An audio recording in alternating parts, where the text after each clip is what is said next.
来继续来看云林西里警察分局第2轮油车派出所来设立着员警训练中心，邀考着专业证照的同仁来做教练，帮员警来训练体力，他来提升着警察同仁执勤的安全。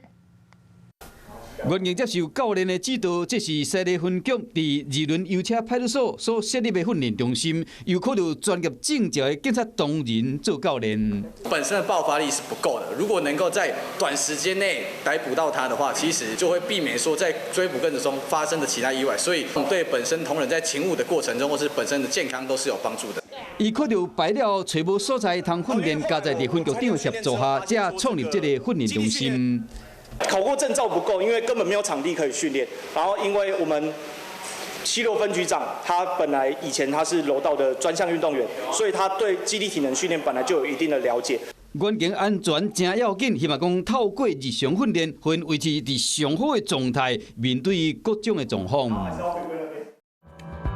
Hello， 我是叶明。想要看到更多更及时的新闻内容，请订阅华视新闻的 YouTube 频道，并且按赞，开启小铃铛。